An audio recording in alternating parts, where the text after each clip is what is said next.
Wow, that is a really good question because so many people struggle with what do I post? My first viral post was a list post, and I think I was probably the very first person to create a list post, and it was accidental. And I created a page for a course I was creating for my students, and it was like, how many ways can you talk about one topic? And I thought, I'm going to go through my page and I'm going to see how many ways I've talked about Instagram engagement, because at the time, Instagram engagement was what I was doing and I was really good at it. And I talked about it a lot. So I went through my posts and I found 44 posts, all different angles on Instagram engagement. So I put the headline on the sheet. And then in the caption, it was a document, and then I turned it into a post size. When I posted it, in the caption, I listed the dates of all of the content. And so they could actually go to that day and see what the topic was and see how I actually did that. And it was 44 ways to talk about one topic. And so because this was in 2021, over the last 2 more years, or 3 more years since then, I've found 77 ways to talk about one topic. And it's all about addressing the who, what, when, where, why, and how of your topic, any given topic. And then you can go deeper on each one of those things, very, very deep. Like, the 5 whys, it's like you can go that deep with a why or a how or a why and when question. So it's understanding all the nuances about the problems that you solve and the people that you solve them for. If you know that, you're never going to be at a loss for topics because you're always going to know the questions that they're asking.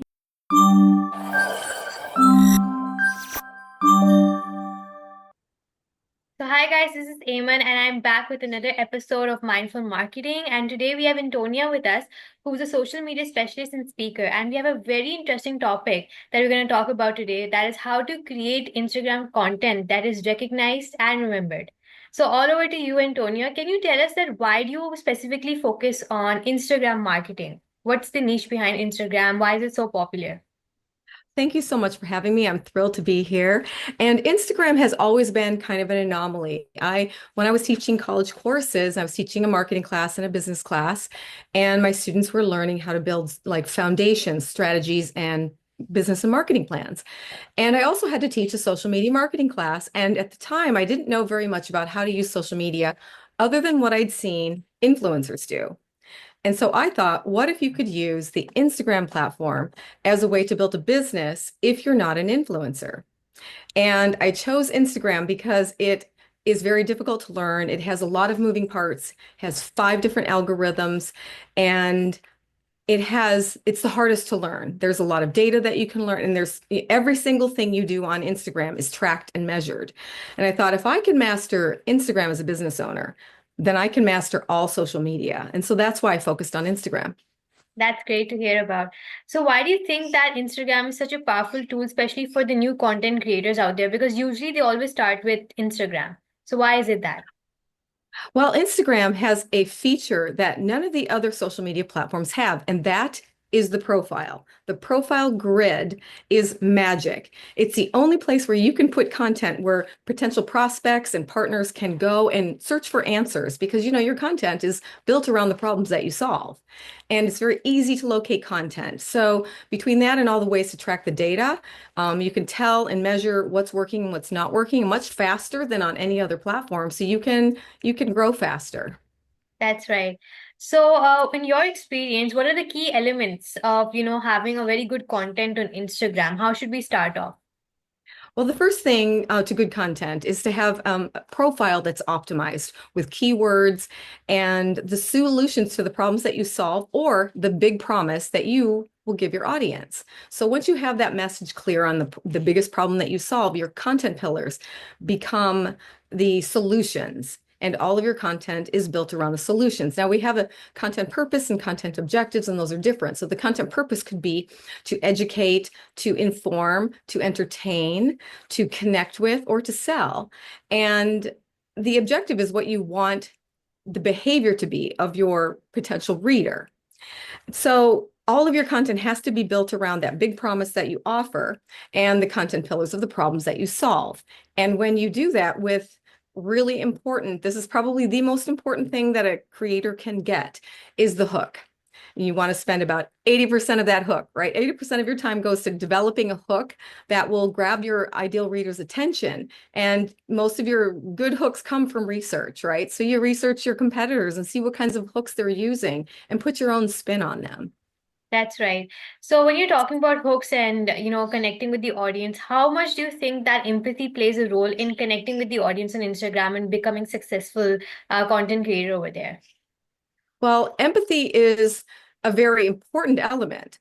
And I believe that you shouldn't chase potential prospects. So I grew my account by reaching out to potential competitors and industry peers and developing relationships with them. And what happened was I found people that were at the same size as my account was, and people that really wanted to grow and wanted to, like people, they're more than willing to help you grow your account and help your business. So being empathetic to the needs of your peers is really an important part. That's right. So what do you think are the main mistakes that people make when they start off their Instagram journey as a content creator? Well, if they're a business, the biggest mistake they can make is to copy the influencer content. Because if you're a brand new account, the strategies that you use are very different than an account that's been established and is well known. So the kind of content that I'm creating now is very different than the kind of content I created when I had 100 or even 1,000 followers. I had to build up my reputation and build credibility with my audience. And then once I did that, then the content had to shift a little bit and become content that connected with people. So the strategies are different. So if you're brand new, don't like look at the influencers and post what they're doing. Really focus on solving problems. That's right. So there's a lot of, conflict that a lot of people or influencers, they say that there should be consistency and you should be posting every day. But many of us who are new to the content creation industry, we don't have that much, time or that much motivation to actually post every day. So is this actually right that we should be posting every day? Well, there's a couple different viewpoints on that. If you want to grow your account faster, the more content you produce and put out there, the faster you get to see what's working and what's not working. So in essence, it does work. But if you're putting out content just to put out content, then that won't work at all because it'll all be garbage. So Yeah. my advice and my new clients that I take on, we post about 3 times a week. So I can measure what's happening. I can put out really strategic content, and then I can measure what's working and what's not immediately and shift the content because I'm not posting as much. So consistency is really important. If you say you're going to post Monday, Wednesday, and Friday at 10 a.m., come hell or high water, you need to do it because the algorithms expect it and your audience starts to expect it. So it's not about posting when they're online. It's about establishing your own routine and sticking with it. Yeah. So how important do you think is the timing? Like you should be posting on one specific time only, and that only leads to, good views and engagement. You mean time, what time you post? Is that Yeah. what you're asking? I don't think it matters because my ideal clients or ideal audience is on Instagram starting at like 5 a.m. I'm on the West Coast of the United States. So I am the very last to wake up in the morning. So ideally, I would be getting up at 4 a.m. and posting and engaging because that's when the majority of my audience is online. And I was not willing to sacrifice my mental health to do that. So I decided that I would post between 8 and 10 in the morning. And for the first year and a half, 2 years, 2.5 years, I posted daily, every day of the week, and I had it planned out. But what happened was even the people that weren't online when I was online, or if they had gone off, they knew that I had posted it. And my post would still go to their home feed and they'd see it later. So I always gave myself 24 hours minimum before I looked at the metrics because I knew that people would come and go during the day. But if I was consistent, they would see it. That's right. So a lot of us face, problems when it comes to content. What content to produce. We all, run out of ideas. So what advice do you have for these new content creators? How should they actually create a content calendar so that they do not, run out of ideas? Wow, that is a really good question because so many people struggle with what do I post? My first viral post was a list post, and I think I was probably the very first person to create a list post, and it was accidental. And I created a page for a course I was creating for my students. And it was like, how many ways can you talk about one topic? And I thought, I'm going to go through my page and I'm going to see how many ways I've talked about Instagram engagement, because at the time, Instagram engagement was what I was doing and I was really good at it. And I talked about it a lot. So I went through my posts and I found 44 posts, all different angles on Instagram engagement. So I put the headline on the sheet. And then in the caption, it was a document, and then I turned it into a post size. When I posted it, in the caption, I listed the dates of all of the content. And so they could actually go to that day and see what the topic was and see how I actually did that. And it was 44 ways to talk about one topic. And so over the last, because this was in 2021, over the last 2 more years, or 3 more years since then, I've found 77 ways to talk about one topic. And it's all about addressing the who, what, when, where, why, and how of your topic, any given topic. And then you can go deeper on each one of those things, very, very deep. Like, the 5 whys, it's like you can go that deep with a why or a how or a what and when question. So it's understanding all the nuances about the problems that you solve and the people that you solve them for. If you know that, you're never going to be at a loss for topics because you're always going to know the questions that they're asking. That's right. So continuing that, do you think that AI also plays a role in that? Like we can use AI tools, ChatGPT, Claude. A lot of people do that to create content calendars. Well, content AI has a place, but I don't believe it has a place in content topics per se, because I believe in finding organic content topics in my community to see what problems other people are solving. But I think you can use it for content calendars. I don't know that it's a good idea to use it to pull up topics unless you're brand new and you just don't know. And then you can test and see what works. But the best way to find your content topics is looking at what the questions people are asking. That's right. So I've noticed there are a lot of Instagram influencers or content creators. They have a lot of followers, but their engagement is less. Not only on Instagram, but other platforms as well. So what tips do you have for actually increasing the engagement with your audience? Oh my goodness. Well, I just started a podcast recently, and the first episode is dropping next week. But in the next few weeks, an episode is going to drop, and the title is The 14 Kinds of Engagement Strategies that I've discovered and created over the last 4 years. So there is engagement for every single thing you do, right? If you want your post to get reach, we've all heard that you go on the page 10 or 15 minutes before and you engage in your stories and your DMs, because anytime you engage in the stories, it creates a DM, which is the closest relationship on Instagram. Once you post, you go back and you answer questions. The thing is, people are lacking some of these other areas that they can add on that they're not doing. So everybody who's new will go and they'll answer questions or answer comments, say thank you for commenting. But what they're missing is they're not going to that person's page and commenting on their most recent post thoughtfully. So it's all about that reciprocation. The law of reciprocity is really powerful. And if you're going to someone else's page and you're giving them comments that are thoughtful and comments that make them look good, or comments that make them feel like they're valuable, they're much more likely to engage with you back. And sharing other people's posts, like if there's someone you really want to build a relationship with, but we know it takes time. You can't just like comment on some posts and expect people to follow you or expect people to trust you. One of the strategies that I used to use was I'd go to someone's page, I would comment thoughtfully on a few of their posts. I would send them a DM and say, hey, Joe, this is Toni. I'm from Crush Your Social. I just wanted you to know I really like your page. I'm happy to follow and be part of your community. No expectations. Don't feel like you have to follow me back. And then I would share a post or two throughout a week or 2 or 3, depending on how long I was working on the relationship, in my followings, in my stories, so that my followers would see that post, they would benefit from that post, and they would go to their page. Well, here's the secret to that. You want to use the @mentioned sticker instead of just typing in the name when you reference them, because you can swipe up and see how many people, right, went to that person's profile. You take a screenshot, you send it to the person. Hey, Joe, just wanted you to know I shared your post in my stories. 5 of my followers went to your page. Isn't that great? It builds trust and creates that relationship. So when you start to build those one-on-one authentic relationships, that's where the growth starts to happen, because people will support your page, they'll support your business, they'll refer you, and your account will grow much faster when you have that group of people that it's almost like a business bestie group, I guess is what it ends up being. So it's all about the relationships. That's amazing. I'm going to follow, some of these tips as well for my new account.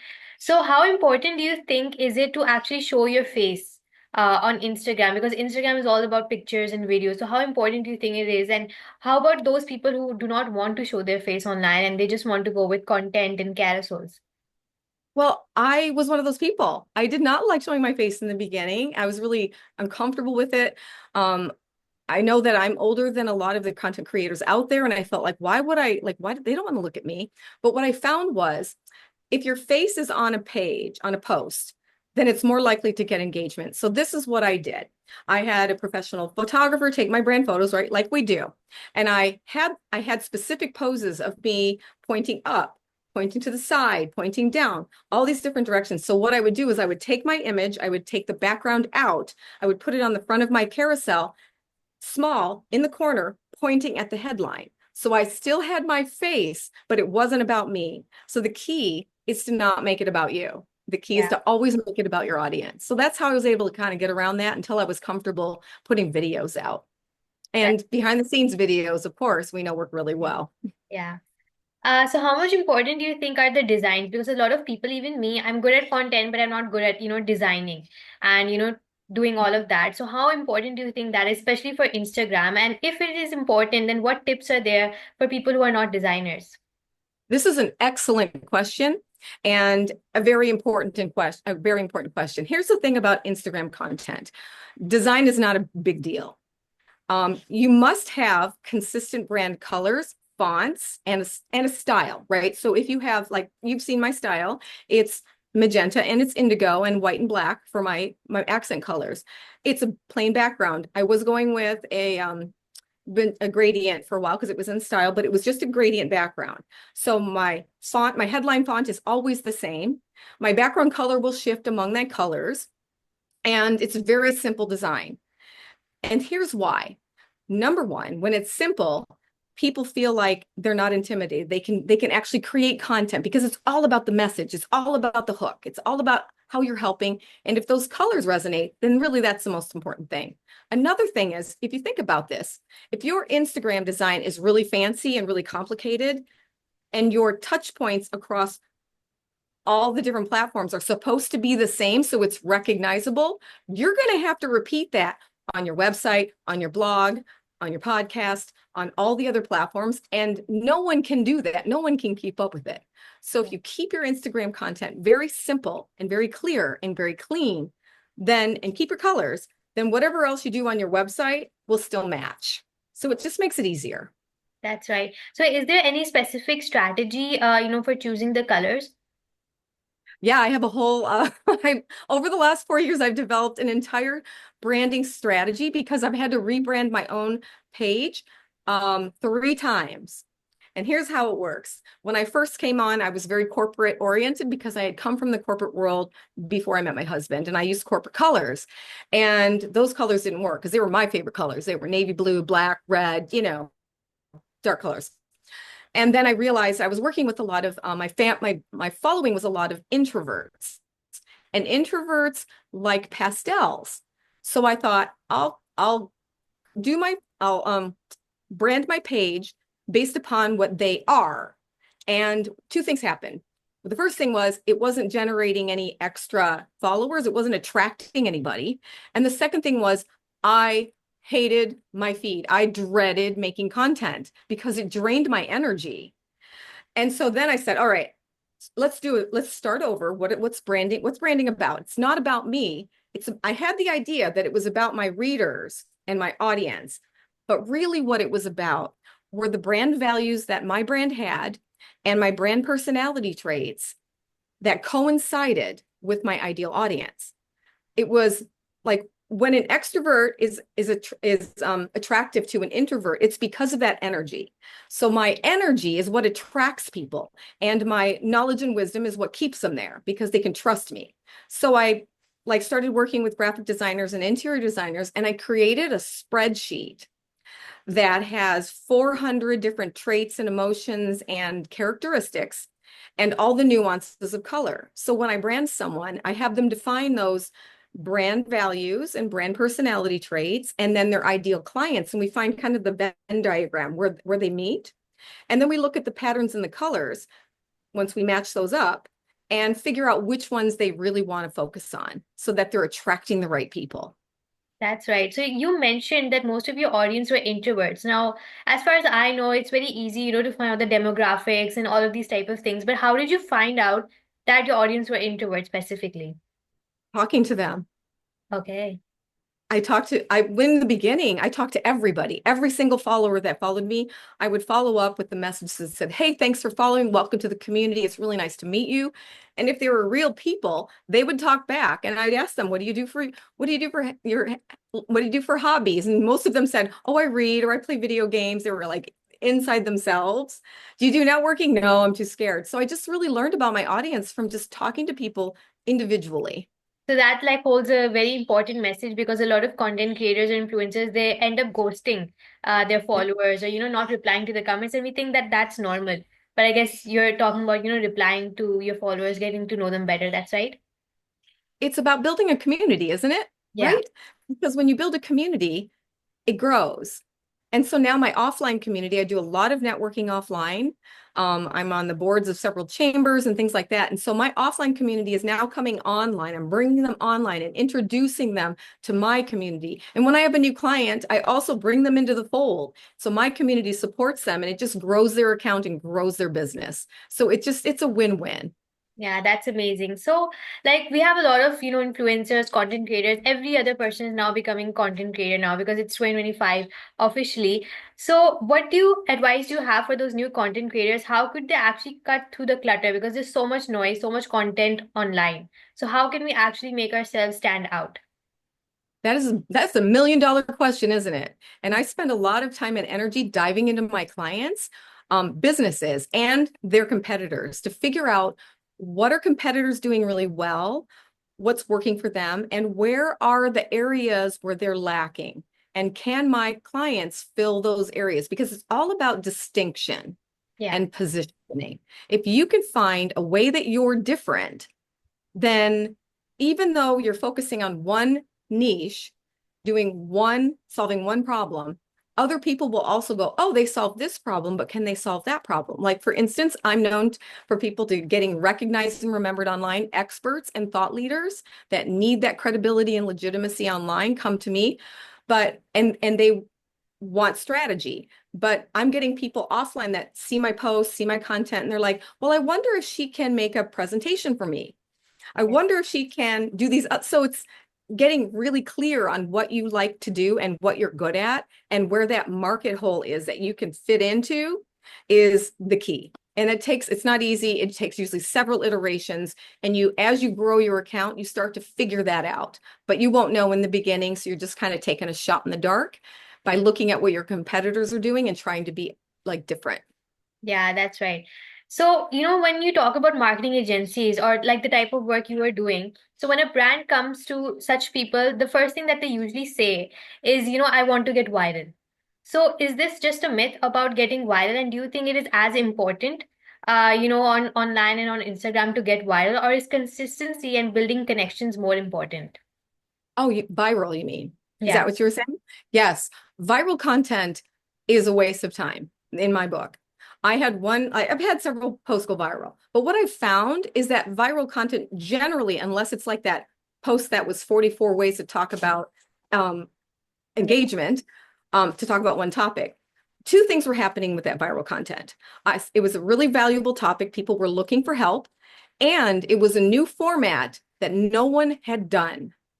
That's why it went viral, and that's why it was valuable. I had a viral post go the day after the Super Bowl, and it was Usher. He was dancing down the stairs, right, in that white outfit. And I said, I'm going to take that meme and I'm going to put a caption on it that says, how I feel when my brand gets recognized and remembered online. It went viral. It went nuts. So I noticed the data, though. There was like 2 followers, no profile visits, tons of shares, no saves, no business. So viral content serves a purpose, but it should be used strategically.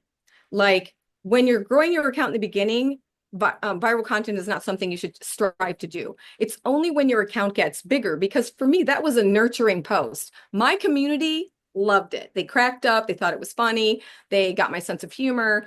But that wouldn't have worked for me when I had a new account because they didn't know who I was. They didn't trust me. They didn't know if I was any good at what I did. They didn't know if I was credible. So now that I'm credible, I can post pretty much whatever I want. And if I do a meme or something, it's going to go viral and it's going to make some fun, but it's not going to do much for your business. That's right. So do you think that we require different types of content on different type of social media platforms? Or for example, if you're making a carousel on LinkedIn, you can post the same carousel on Instagram. Or do you require some different type of content? I do carousels on both platforms, but when you do a carousel on LinkedIn, you have to download it as a PDF Yeah. or a video, right? You know that. But I don't put my content on the same platforms on the same days because there's a lot of crossover, right? So if I post, and another thing is I'll post never the same thing on the same days.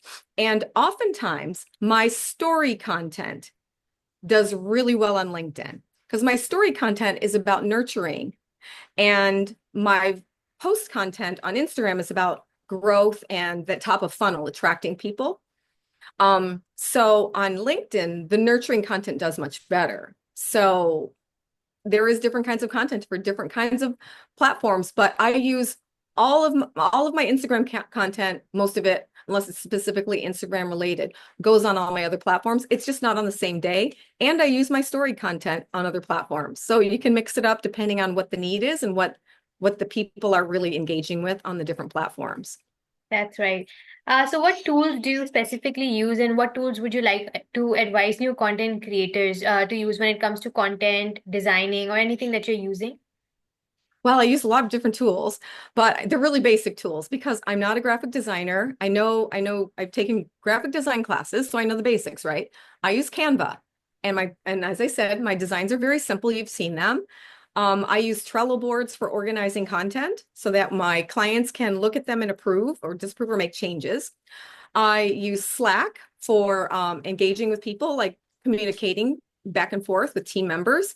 I use Video Leap for editing all of my, putting together all of my clips of video, and I use Blink for putting in the captions. So those are like my main tools that I can't live without.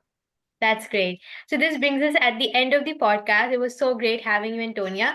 Okay, at the end, we have a very impromptu task for you. That is that you have to give a message out to my audience, but using, because my podcast name is Mindful Marketing, so you have to use the words mindful marketing. You can use them separately, but at the end, just give a message. Okay, mindful marketing. Oh, this is going to take a second. Thank you so much for having me on your podcast. I hope your audience really takes to heart and is mindful when they are planning their marketing strategies from this conversation that we had today. Thank you. There's Thank my you so much. That was great.